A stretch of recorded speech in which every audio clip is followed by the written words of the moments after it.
already. What's been the mood like amongst the guys after Richmond and George Mason? I mean, disappointed. I mean, let's call it as it is. Disappointed, mad, upset. You know, I think they're. You have expectations. You feel it or want to play at a certain level, and when you're not, there's a gamut of emotions and feelings. But the reality of it is, stay in reality, right? Here's where we're at. It's not good enough. At times we're playing fractured. At times we're showing some really good minutes, and then at times we're showing some really poor minutes, and everywhere in between. And we got to continue to fix it, work on it, stress it, but fight. And that's the most important thing. And I think in the past when things weren't going away, we were real hungry. I think at times lately, when things aren't going away, we have some frustration, and it snowballs. And I think that's where we're at now. But we have no excuses, and we're not going to make any. We got to play better. Are you still seeing that fight from the team? Yeah, guys are mad. They're disappointed and mad, and that because they care. But now you got to do something about it, and you got to, you got to hunker down and you got to push through. There's no other way to do it. You could either lay down, or you can just hunker down as a group, stay tight, and push through. And we've done it in the past, and we got to do it now. Toppin's obviously the most notable best weapon, I guess. But with that said, I mean, do you have to be careful? You have to walk a fine line between overcommitting to him, because they have a lot of other weapons too. Oh, absolutely. I mean, they're one of the best teams in the country for that reason. And he's a heck of a player, and he does things that other guys in our league can't do. But I also, I think they have some great pieces that are playing great roles. Landers really hurt us when we played them up there, of making plays, hitting threes, but getting offensive rebounds. I think Crutcher, is as much credit that everybody gives Toppin. I think Crutcher's the guy that makes them go. If Toppin's not Player of the Year, then Crutcher should be Player of the Year, in my opinion. That's how valuable and how good he is. So they got a lot of weapons, but we've played really good teams. And we've played them already, so we got to make sure that we give everybody respect. They have a lot of good players on their team, but we got to do what we do. With this quick turnaround, what did yesterday look like? What will today look like as you watch film, get ready, and get some prep in? We went right back to work, and yesterday was probably a little bit different than other practices. We spent a lot of time talking, and we spent a lot of time, sort of diving into the reasons we're at where we're at right now and how we're feeling. And truth tellers, I always say that, you got to be truth tellers when you hit the rock bottom and you're in a tough spot. And because then when you realize what's the deal, what's going on, then you got to go to fight. You got to go fight with your teammates, and you got to stick together and stay connected and find a way. And you guys know me. We're not making any excuses. We got to play better. We got to coach better. We got to play better. We got to be more connected. And then when teams make runs on us, that's when we really got to be hungrier. And I think in the past we've had that, and that was one of our weapons in our army. And right now that is not coming to fruition. And that's a huge emphasis. As you review last game against Dayton, do you focus more on the 6 minutes where things didn't go so well, or do you focus more on the 34 where you play competitively against them? Well, yesterday was more on what the 6 minutes that they went on that 22-0 run. But the prepping today is what we got to do. It's about us, and there was a lot of things in that game that we did well that gave them problems.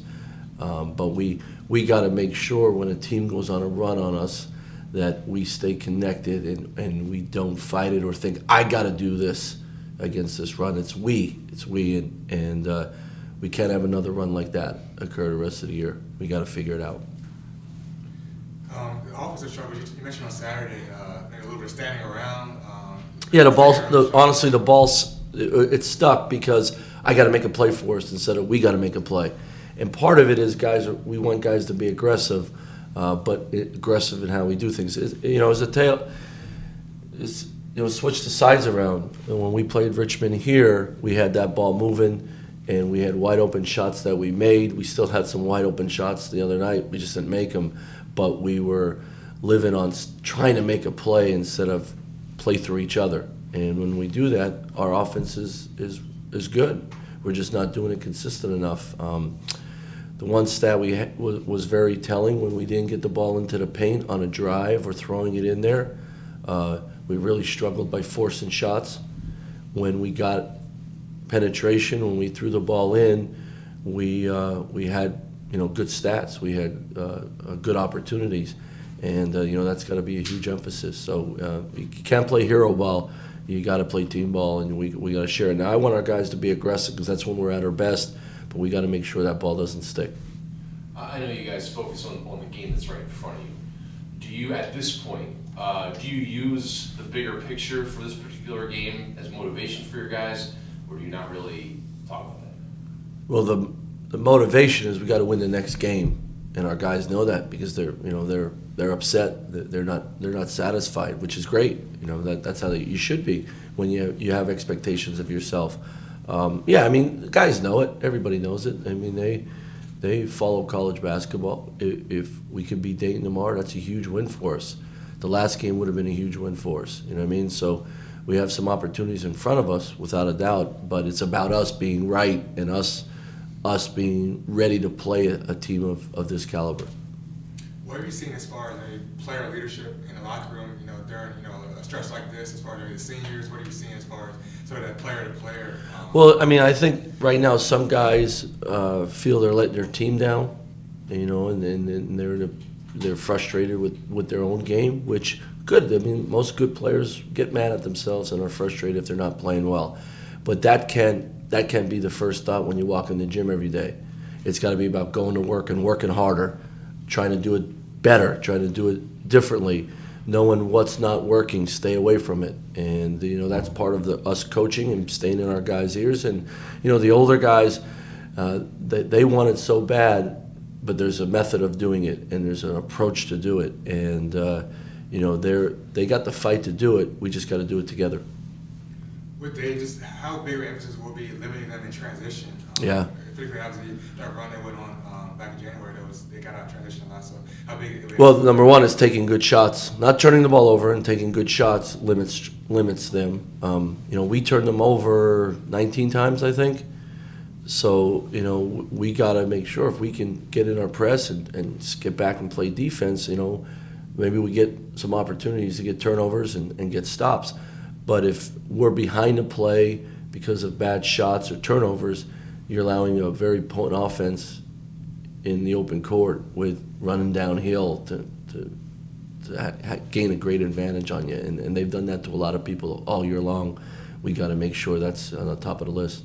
I know you talked about rebounding after the Richmond game. How much is that a priority? Yeah, I mean, it's been an issue most of the year. The games where we've been even or really attacked the glass and hit guys and kept guys on our backs, we've got clean rebounds, and it's created good offense for us. It's huge. It's huge for the rest of the way out. We got to come up with more rebounds. Our guards got to rebound more, and we emphasize it every day. But the carryover to the games is below average, and it has really hurt us. Have you been able to pinpoint a reason for that? Yeah, guys turning and watching because of bad habits. Thinking someone else is going to rebound. When you have a big guy inside that does a lot of rebounding, that part of it, and then just not being physical enough to hit people. I mean, call it as it is. I mean, those are the three things that we have to do better. When you have a team like this, so you have a young team, obviously you have to teach them how to do these things. But like with this team, we've seen them do the things you want them to do. Well, we always haven't been a great rebounding team. That's always, that's we've had one really good rebounder. And then, we clean a couple here and there from some guards because of their long and athletic, but the emphasis on being a very good block-out rotational rebounding team has always been sort of a little bit of a Achilles heel for us. But it showed up a lot this year when we needed big rebounds or we needed to stop a run, that part of it. Sometimes it's because we do play smaller, but a lot of it is the carryover consistently to games. And it's not like we don't work on it and we don't stress it, but it's got to get better here down the stretch. Yeah, so I guess I meant more generally, just with regard to you gathering the team. And Yeah, you know, when you coach long enough, you know, you go through everything, and even going through, you go through some hiccups with older guys, and the toughest thing sometimes with older guys is they know this is it. I got to do this. And you put more pressure on yourself, or trying to play perfect, or play frustrated, and that's really hard. And I want our guys, and one thing we talked about yesterday was of playing free and sort of letting your hair down and just go attack and let's see what happens, but stay together. And it sounds cliche or it sounds easy. It's really hard to do when you want something so bad, and sometimes you allow frustrations to leak in. We got to get back to being really hungry and not worrying about what other people say and not worrying about making mistakes. Let's just go play. How important do you think maybe the first 5 or 10 minutes of tomorrow night's game will be to kind of see if guys are going to try to do too much with who they're playing and things of that nature? Honestly, how I look at it, every minute of the rest of this season is very important. On doing it the right way. Not perfect, but trying to do it the right way. That to me is the most important thing. So, the one thing about our group is they want to win really bad, but they got to understand, and we got to continue to stress it even as we move here late in the season of let's do it the right way. And most importantly, let's do it together. Anything else, guys? All right, guys, thanks. Thank you, Coach. Appreciate you.